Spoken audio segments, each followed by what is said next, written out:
What is going on, everybody? Danny Two Dimes back again with another Line 'em Up podcast with JoJo in the flesh. It's going to be fun, man. What are we talking about today? So, guys, we got the Atlanta Braves on the agenda today. So, we're going to be breaking down all the MLB teams. So, this is episode 3. The last one, if you guys didn't go see that, check that one out. It was on the Arizona Diamondbacks. For this one, we're going to be talking about your 2020 Atlanta Braves. We're breaking down all the teams, NL first, in alphabetical order. Chicago Cubs next. You get the idea. Let's talk about them. Let's talk about Ronald Acuna at the top of the order here.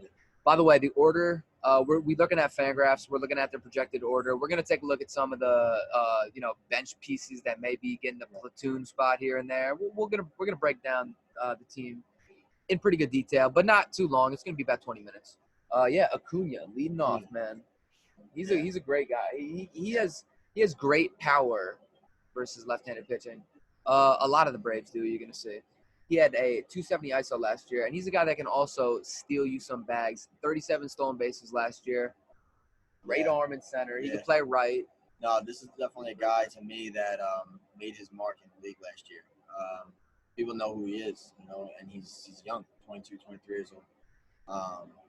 And he came in last year, and he really made a name for himself. People know who he is now. They got to scout him out. They gotta worry when he's up there. So, like I said, he's a good hitter against lefty. I believe he hit like 270 or something last year. Right. He's a guy who's projected like 35 home runs this year. So he's got a lot of power in that leadoff spot. Definitely.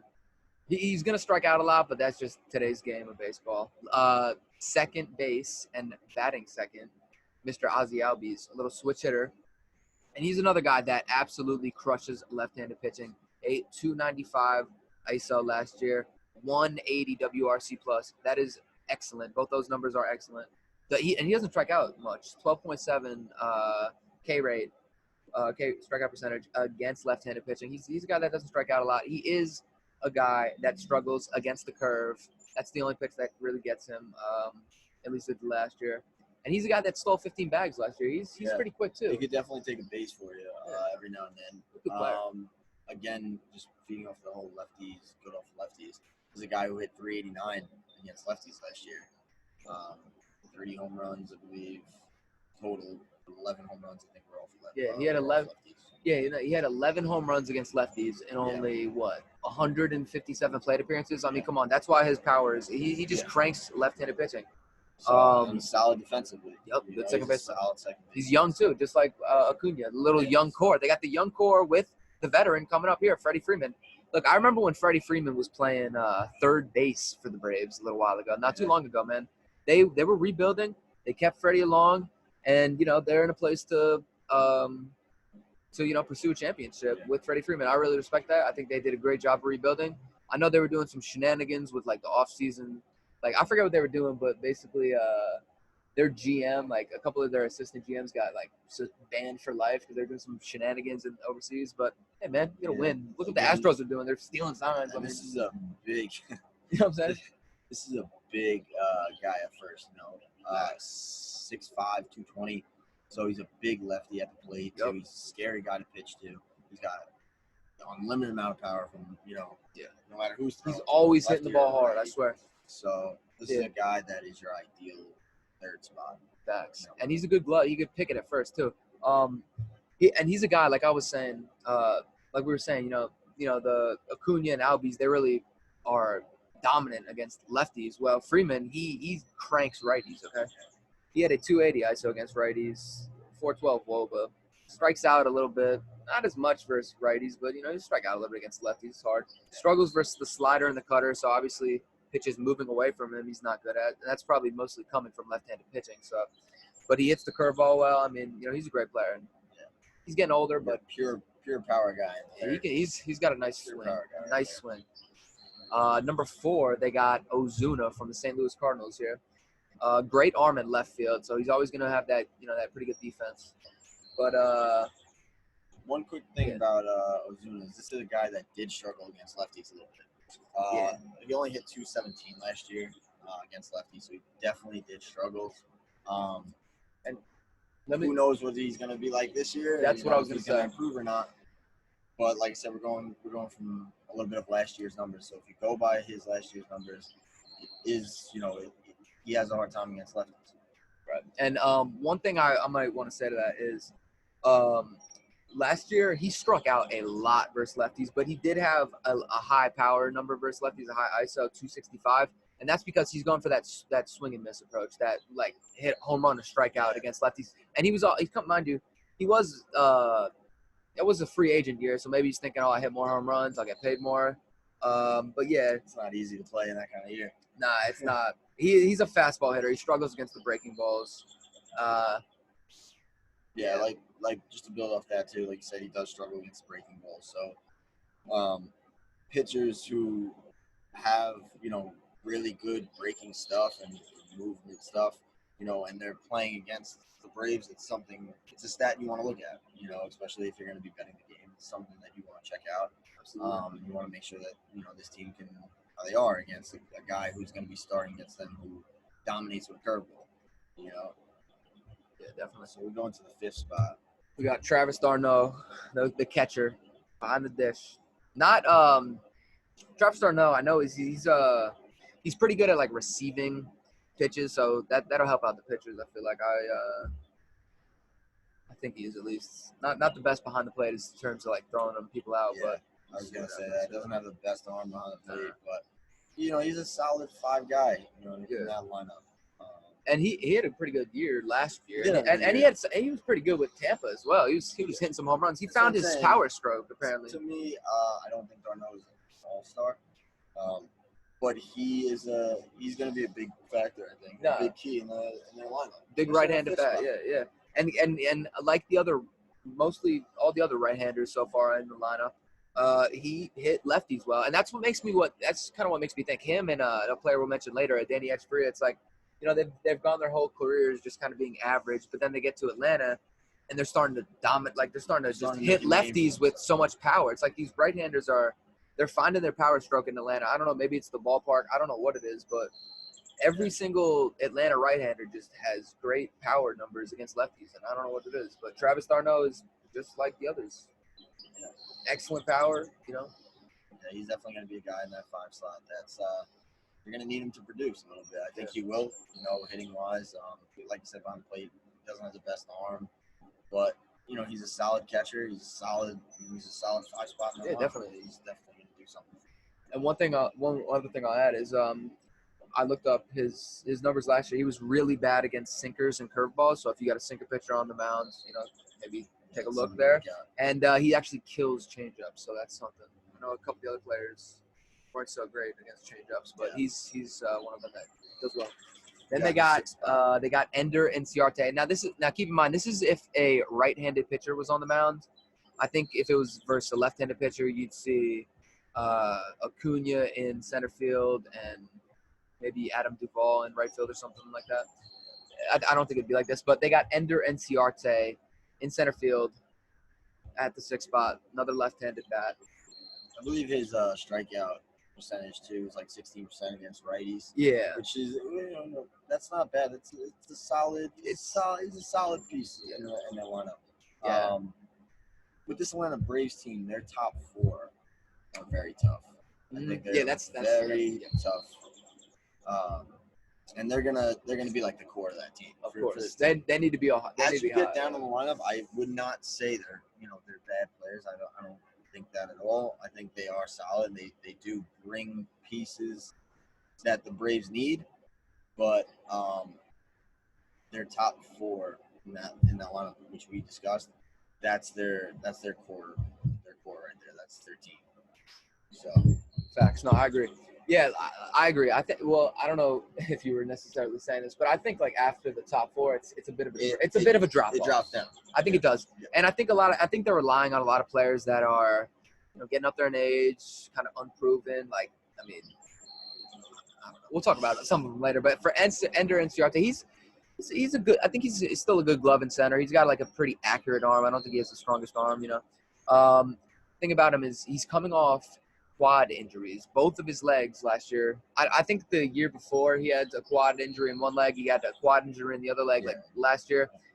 So, he's getting up there in age as well. His legs are bad. I don't know how good he's going to be. I don't know how healthy he is. I have to do more research on him, and so should you. But he hit the curve, struggled versus the changeup and the slider last year. I'm not in love with this player, and I got to see how healthy he is, to be honest. Yeah.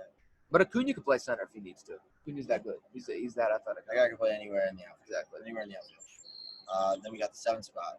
Got for the Dansby Swanson, the center fielder. I mean the shortstop. Sorry, shortstop. We're just talking about center field. Yeah, shortstop Adam Vanderbilt, boy, the Commodores.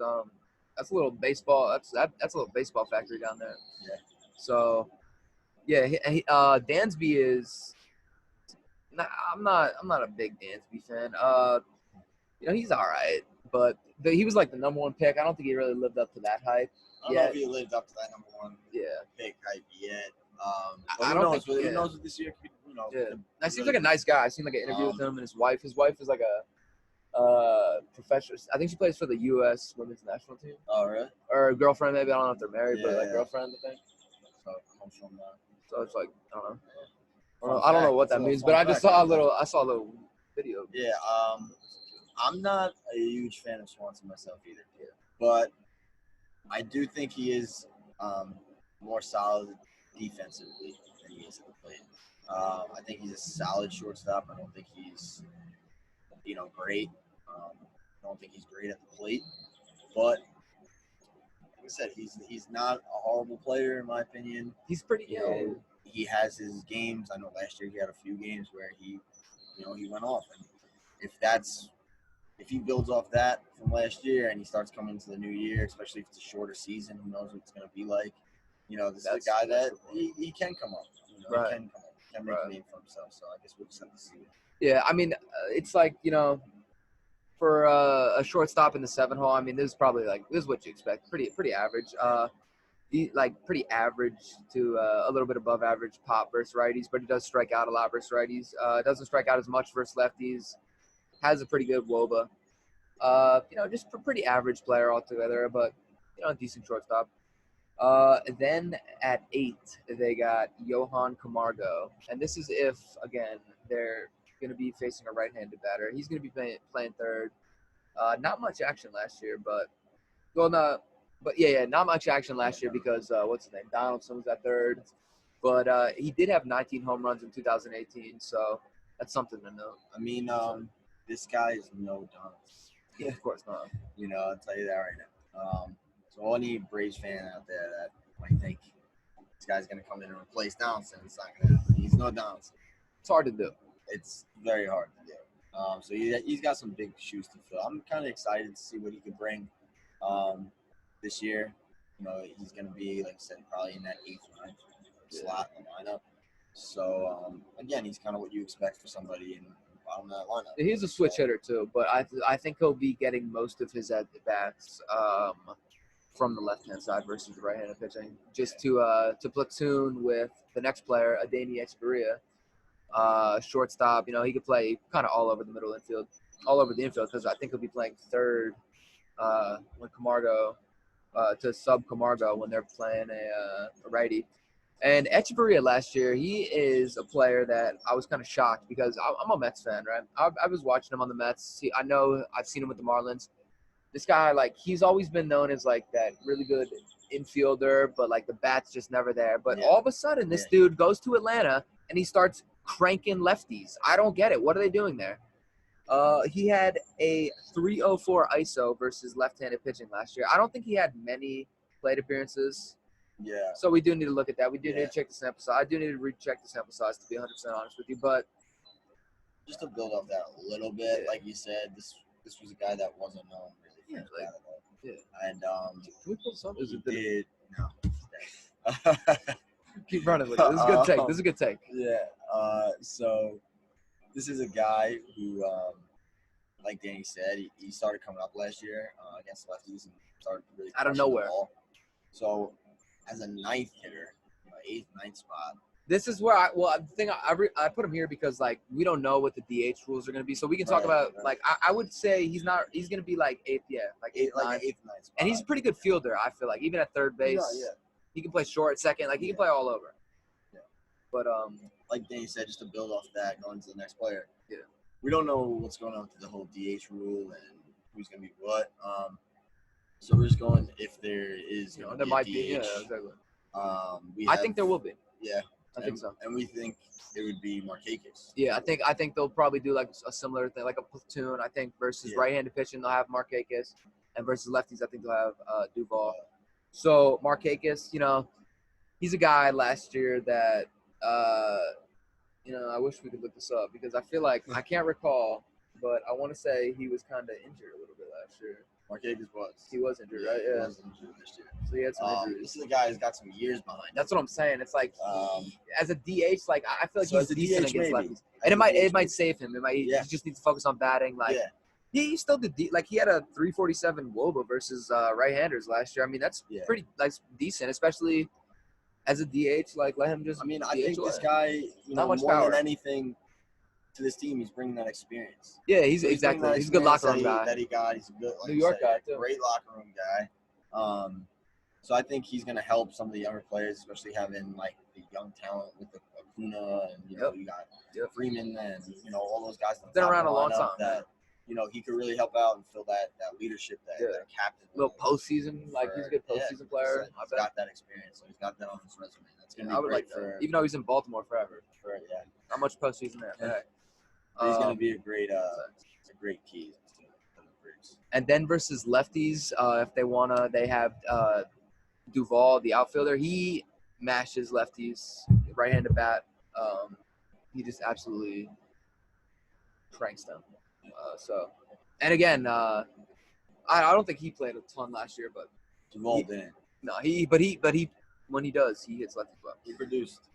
Exactly. So then going into their rotation, the rotation is not the best. They got a couple young guys, 1, 2, 3, and then they got Cole Hamels and Felix Hernandez. So we'll see about that. But let's talk about Soroka first. Yeah, I was gonna say we think their opening day pitcher would probably be Soroka.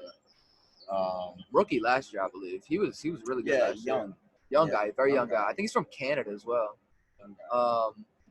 And what he does really well is his sinker or his two-seam. I looked at I saw an interview with him, and he calls it a two-seam, but like on the MLB quality of pitch, that's what I use to kind of look at the pitchers, see how good their pitches are. Which I said I'm gonna look at it on Twitter. I don't know if I saw that, but so his two-seam or sinker, whatever you want to call it, it is excellent. It is so far the best pitch I've analyzed. Out of so he's got the best pitch out of him in Arizona, out of the Braves in Arizona. That two-seam sinker. One little tip about him is he doesn't throw the changeup. He's not a big changeup guy. So he's not really gonna throw it, and if he does, it's nothing crazy. It's not best changeup out there. No, he's really relying on that sinker. He's got a good four-seam, decent slider. But yeah, like JoJo said, not the best changeup. But hey, you can't have not every pitch is gonna be good, bro. You gotta mix them up. But his sinker, man, it's good. And they got a good little defense behind him. Yeah. So, like I said, if you got a good infield defense, utilize the sinker. Yeah. I think he's doing it. Brings us to the second slot. We got Max Fried, lefty, left-hander, bro. Like JoJo. JoJo's a lefty. We were out here throwing low key the other. An hour ago. Just hanging out, bro. Just tossing the baseball around. Get the blood flowing. It was a lot of fun. We got Max Fried. Decent fastball. Has a pretty good two-seam, but he doesn't really throw it all that much. Good. He's got a good curveball, decent slider. And not the best changeup, but he barely ever uses it. Yeah. I think this is basically kind of set for that whole rotation. They're not big changeup pitchers. Right. They don't.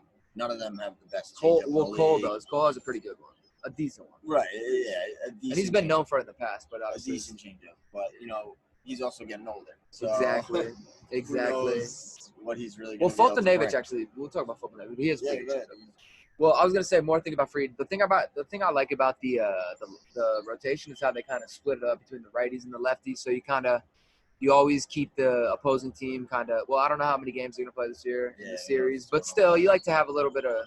You don't like to give anybody too much consistency because then they key into it. Jump on you real quick. Exactly. So, but in the third slot of the rotation, they got Mike Fultonavich, big right-hander. So throwing heat. The last of the young guys, I think he's 28. They got Soroka and Fried. They're both relatively young. Fultonavich, 28. Decent. He's got good fastball, good decent changeup, and he's throwing heat. But the breaking pitches just aren't there.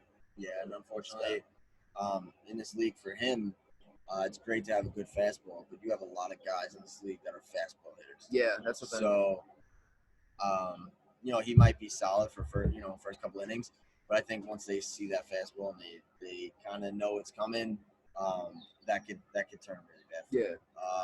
I think that's something he had to work on this offseason, was that curveball and his off-speed pitches, because, like you said, there's a lot of fastball hitters. Yeah, that's the thing. So, you gotta be like mindful of like, okay, I'm gonna bet him if I'm facing a team that can hit fastballs, right, which most teams can hit fastballs because right, most major leaguers can hit fastballs. But still, you gotta look for it. Okay, some teams can't. Some teams can't handle like high fastball velocity, whatever. I don't know. In the fourth slot, they got Cole Hamels.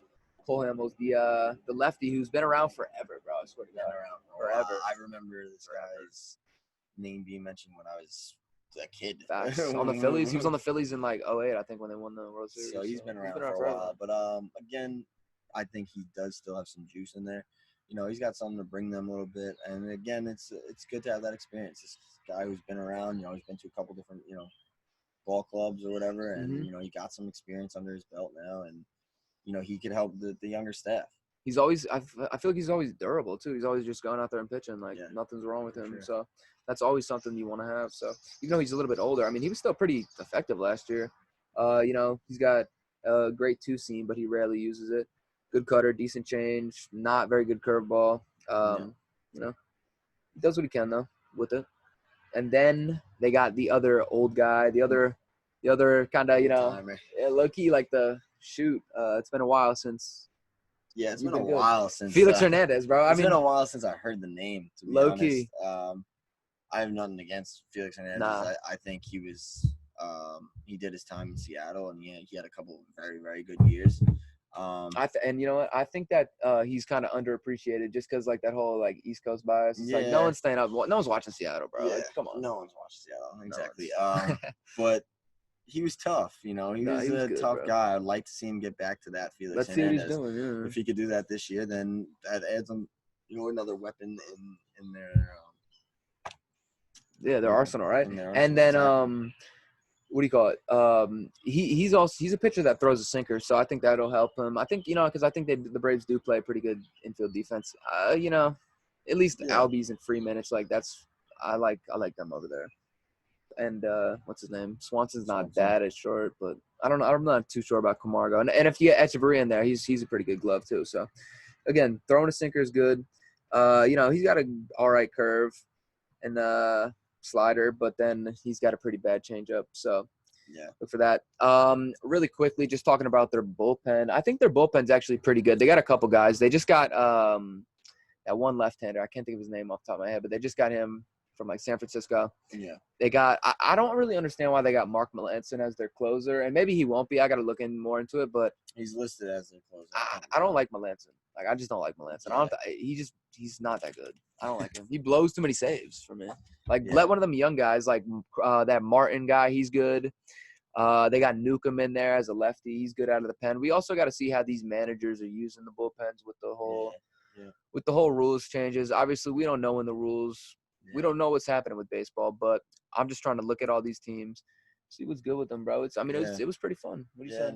Definitely. So, like you said, guys, this was the 2020 Atlanta Braves. Got the Cubs coming up next. Cubs coming up on episode 4, sometime probably later this week, I imagine.